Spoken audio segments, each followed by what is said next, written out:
Just in the last few weeks, I've had several conversations with people who are basically asking me, why is my architect doing this? Like, what is going on? Why am I not seeing enough progress?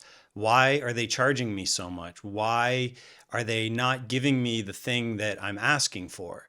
These sort of basic questions that really result from not necessarily listening to you, often maybe other interests or other sort of goals that an architect might have, regardless of where this is coming from, where the sort of confusion or misalignment of expectations is coming from. It doesn't really matter because it's not acceptable, period. And you, as the client, deserve more. You do deserve answers to questions that you've had. So, for instance, I've seen situations recently where, the client doesn't necessarily know how to articulate the technical side of what it is that they're wondering about, but they know something's not right. Like, why is this taking so long? Why aren't we seeing, in this case, it was getting other bids. Why aren't we pushing this along and getting questions answered that actually have a huge impact on sort of first principle decision making in terms of, where something goes on a site or the size of a building, some of these really basic things that often require a team to actually create an answer that we can buy into and believe and back. So for instance, your architect shouldn't be the one who's telling you how much a building costs because they're not the one actually putting a bid together to build it. Certainly, people like myself, hopefully your architect, can help you with sort of ballparking that stuff. But when you have specific questions, when you have a direction in mind for your project, you absolutely deserve answers and to get the support and sort of get the thing that you're actually asking for. It doesn't seem that complicated, but I think, in architecture, it sometimes feels like a bit of a black box for clients. And because I think professionals, whether they're architects or engineers, can sort of hide behind, big words and black glasses and whatever. I think it is pretty easy for people to get confused. And that has been a big part of my job over the last, 10 or 15 years is sort of translating things. And so I'll talk about this at the end about ways I actually try to mitigate some of this risk and frustration. But I do think that the fundamental issue is that when expectations are misaligned, that's when frustration sets in. And I sort of make that statement related to a lot of different things, but certainly in this case, you're hiring someone with certain expectations. I try to be really clear with what the goals are for projects so that we can align those expectations before we even start the project. I really, really almost require meetings before I will design or draw anything because I don't want to go in a direction that you don't like or wastes time, things like that. And there's a lot beyond what we're talking about here. But, at a fundamental level, if they're not listening to you, the chances of that improving over time are probably pretty low. In construction, we call it a cure period, where you literally have a time to cure issues that you're seeing. The contractor has a sort of window to fix things or get things back on track. We don't really have that in architecture, but it's an idea that I think is actually a good one to keep in mind, which is that if you're not getting what you need, it might be a good idea to say, hey, we need to reset expectations here. But the chances of someone significantly changing, just like in any relationship in our lives, it might be a sort of incremental change. Maybe they will make a sort of revelatory, realization and change significantly. But I think that's pretty rare. I'll just put it that way. One of the things that creates this problem, I think, is that architects are trained as generalists. When you're going through school, and even in work, you'll be working on a house, and then you'll be working on a bridge, and then you'll be working on a library and maybe a master plan for a whatever. And so you're sort of jumping scales, and you're not really learning the detail about much of anything. You're sort of learning the design process and a way of thinking about design, which I think is actually exactly the place to be doing that. But when you get into the real world, where you have clients with very real problems and very specific businesses that are trying to build buildings or do renovations or whatever to support their very specific business needs, which you as the client have very particular opinions about, I'm sure. You know, sort of coming into it with this generalist's attitude, you're really starting from the beginning. And so there are different ways that we can, I think, avoid some of these issues. But one of them is to just ask yourself, is there a specialist that could actually really help in this situation? And I have found that that's a big part of what I do, especially related to, climbing facilities, but really just sort of wrangling businesses in general, because they often do have a lot of questions about, whether it's, I mean, I've seen people literally use fake stamps. I've seen, projects that I just have no idea why they're not answering sort of fundamental questions. And so, sort of guiding the ship of the project is a huge part of being able to get answers for an owner that actually makes sense, because we're not launching rockets here. We really are doing something that is not that complicated. It just needs to be sort of set up properly, managed properly, and executed well by people who all have the same goal in mind, from the owner to, any of the subcontractors actually building it. And so, because people are trained as generalists, I do think that often architects say yes to things, or purport or sort of say that, yes, I can do that. Of course I can. And I think they probably feel that way. But, just like in medicine, where there are very, very niche specialties, in architecture, we have the same thing. There are firms who basically specialize in stadiums. And the reason is because they have very particular things that they have learned, sort of embodied knowledge that they've developed over the years, consultants that know and are on the same page. They sort of have a deep Rolodex related to that niche. The same thing's true for healthcare and many other fields. And, this is sort of the avenue I've been developing with climbing gyms, which is, knowing the vendor, sort of knowing a lot about the whole process, climbing in general, the sort of metrics for what a good climbing gym, what does that even mean? What is good climbing or not? Either way, the specialty side of it is very common in most professions. In architecture, I think architects often are too ambitious. Maybe it's an ego thing, thinking that I can do anything. I mean, talk about an sort of egotistical statement. I can do anything. Or I can learn about anything. And so the way I look at it is a little bit different. I realize that there are specialties. I work on projects where other specialists are also involved. I mean, I hire specialists all the time, whether it's your, lighting consultant or acoustics person, or somebody who specifically deals with building skate ramps, or the climbing wall vendors, or like whatever it is.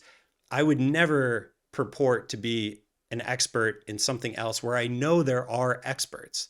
And I think part of that is because I know that I'm an expert in certain things. And so I think that maybe part of it is when and it takes me about 30 seconds to figure out if someone else knows what they're talking about, because I can ask questions and help owners sort of decipher what's going on and get real answers. And so there's a couple different ways that we can mitigate this on the owner side, because you're the one hiring these people, whether it's me and a local architect, whether it's someone you've already got hired, whatever the case is. You actually, as the owner, and I think this is unfair, what I'm about to say, you actually have to be the one who limits other people. So for instance, if you have an architect who's telling you, yes, I can do it, whatever it is, and they haven't actually done it before, maybe they can, maybe it'll be exceptional, but it isn't something that they already understand. It's something that they're going to have to research. It's going to take time to do that. It's going to take time for them to look at the internet and figure out other projects that they like that are in the same, vein or whatever. There are certain practices where I think that's perfectly fine. But if you're an owner who is looking to build a project without spending a ton of money, without spending a ton of time, I think that there's a better way to do this, and I'll talk about it in a different video, a better way to deliver projects. And these are all things that I have learned and developed over, 10 or 15 years. It's the way a lot of commercial developers work, which is doing as much sort of internally as a small team, and then building the team from there to execute and document the project. And one of the reasons why I think that it's unfair for you as the owner, the person signing the contract, hiring these people, to have to sort of understand this is because I'm not expecting you to understand it. You're probably not an architect or an engineer or a contractor or anybody who's even dealt with them in the past. Maybe you have, Maybe you're a business owner already. Frankly, a lot of my clients are people who actually already have businesses and have experienced some of these pain points and are thinking, man, like we have to do a project, but let's not do it that way again. There has to be a better way. And I'm here telling you, there 100% is. In 30 to 60 days, you can get a project really sort of ramped up and going. Again, I'll talk about that sort of delivery of a project in a different video. But in this case, what are some of the things that you can think about as an owner to try to speed things up, lower your risk, avoid a situation where you're just finding yourself wondering, like, what is going on? Like, what the F is going on here? Like, why can't I get questions? Why aren't we moving forward? Why don't I like the thing I'm looking at? What can we do? You're hiring people. You're not hiring some robot, to make decisions about drawings. You are hiring people. And so the personality of the person that you're hiring makes an important part of this process. You're going to be in a relationship with this person. So you need to, not only do they need to have like the technical and experiential requirements that are the underpinning for their work, they need to actually be someone you want to talk to because you are going to talk to them a lot. And they need to be someone who can talk to other people as well, because they're the one who is going to be dealing with your contractor and whoever else. And so, at least in part. And so, you don't want to create like a standoffish relationship, or you may not want, a black turtleneck, black glasses kind of architect if that's not you, if that's not what you want, if you don't want to have those conversations. The personality fit is the big thing. And that's really the word that I like to use for it, is fit. And so what are some other like fit things we can look at? Personality, who's actually doing the work. Often you'll talk to senior people who will sell the project work for you. Yeah, we're great. We've done this, or, we haven't, but we can learn. Either way, who's actually doing the work? I've been the junior person in offices, and I can tell you, I didn't know squat about anything. And so, you know, and when principals or senior leadership are busy, how much are they actually looking at it? I sort of, without getting into it, I know how this works, and I can tell you it's not always that much. I mean, often on the owner side, I find mistakes that architects miss because I know what I'm looking at. I'm sort of looking for like big red flags. It's surprising how often they do show up. So the fit is important, both in terms of the personality as well as who's actually doing the work. And that sort of speaks to a different type of fit, which is the size of an office you bring in. If you are doing a stadium, you need a giant office with a big staff, a big Rolodex of consultants and engineers and all of that. If you're doing a project that's say $5 to $10 million, maybe $10 to $15 million, you need architects and builders who work in that range, who aren't going to design something for you. When you say your budget is $7 million, you don't want it to come in at $21 million. It happens. And so, I mean, that's a total failure, right? I mean, that's a complete failure because you're paying somebody to help you make a building that is within your budget. If they can't do that, they should probably tell you that. And certainly they shouldn't design something that blows your budget like to kingdom come, like way beyond what you ever thought would even be possible, because then it's not a real project anymore. And you as the owner are left thinking, why is that? And the answer often is, well, there were a bunch of decisions that were made for who knows what reason. I can't even really tell why, that create expense that could be avoided, create difficult situations that could be avoided. And so, that's why, again, it takes a team, because the builder, the engineers, the local architects, the owner, all these different people will have bits of information. And our job on the owner side is taking it, putting it together, and coming up with a solution that hits the owner's goals and is what the owner is actually looking for. If you notice, I'm not talking about my goals. That's not, my goal is to help you. My goal is not what some other architects think about what I do. My goal is not about awards or anything like that. Honestly, I really don't care, because my focus is on you. What do you want? And I know you, the owner, want something badass, or I'm not working with you. I mean, that's just the type of project that we work on.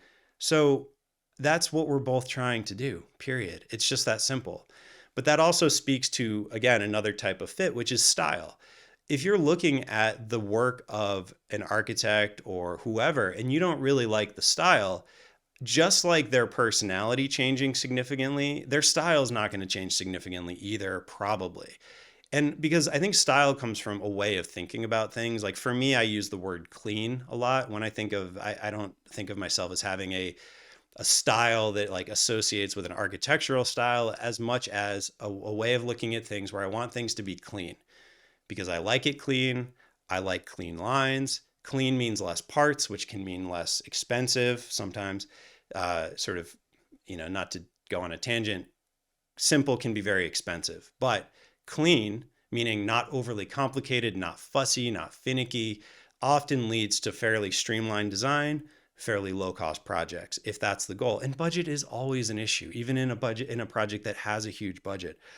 And so you are looking for alignment both across the office, across their scope of work, across their particular expertise, who's doing the work, how big is their office. If you hire a one person office, they're doing all the work. Part of the reason I don't do documentation drawings for permanent construction is because I don't have an office that I manage. And this is an intentional decision. That's not, I just can't find staff. That's not it at all. Actually, we push a lot of work away on that side because you need the local person who is a true expert in their market. Again, me saying, I don't know your market. I'm not pretending to. I sort of know the bigger market and I know different markets. But we need someone local who probably has the building department on their in their phone, can call them, knows the process. Every city, every state is different. So it's the same thing across the board, up and down. So why are we trying to like come up with a better solution here? And it really has a lot to do with mitigating risk. Finding the right fit allows us to avoid issues down the road, which hopefully is reducing risk in the project. Things taking too long, things costing too much, delays that we didn't see coming, sort of more procedural things. We didn't file the thing in the right way or with the right person or whatever it is. But at the end of the day, it really comes down to just listening to you and answering your questions. And so, that's why when I set up my process for working with clients, it's really a loose framework. Again, I'll link to other videos, but it's really based around trying to just set up a framework that gets modified for every project and is helping us try to understand exactly what your goals are, what your intention is, how we can boil it down, how we can sort of put it into context. But all of that is before we draw anything. And the reason is because it's an improvisation with you, the client. The ideas are coming in both directions from you and from me. And we're working together in this improvisation to see what we can come up with. The surprises that we find along the way, the sort of things we discover along the way, that's the magic. But it's not magic because all it is us listening and having conversations that are intentional and directed and focused on the goal. We're not focused on just, sort of more superfluous stuff, especially at the beginning where we're trying to just even establish what the ballpark even is. And so, I had an instructor in grad school say, he's like, I don't care if this is made out of chocolate because we're not there yet. And I think he was right in a lot of ways. I think about that, it's like 15 years ago, but I still remember that because who cares about a lot of the details? Who cares about some of that stuff if you've completely blown your budget from day one? Like, we're never going to get there to worry about what the paint color is if the building isn't something the owner can afford. So we have to start there if your interest is in helping your client. Because again, I get the sense that it isn't always the case for architects. I am an architect. I have a lot of issues with the profession, the way we do it. This is a big one. This is something that I just keep hearing over and over. But these are just some things to keep in mind because the chances of the situation improving dramatically or drastically as you go along is pretty low. It's like if you're in a relationship with a friend or whoever else, if you're expecting them to make a significant change, you may be waiting for a long time. And so, I think a lot of this is sort of more deeply personal. And I think there's ego involved clearly, again, when you're saying like, I want this, I want that, again, it's about you, the client, and you deserve answers. So hopefully this is helpful. Hopefully this answers some questions. Please reach out if you'd like to have a conversation about some of these questions. And I will see you at the next one. And along the way, please like and subscribe because that is super helpful. We've been getting a lot more subscribers and it's been great. I really appreciate it. Helps me understand what you like and what I want to be making more of to help you. So again, thank you very much. I'll see you in the next video and I appreciate your time.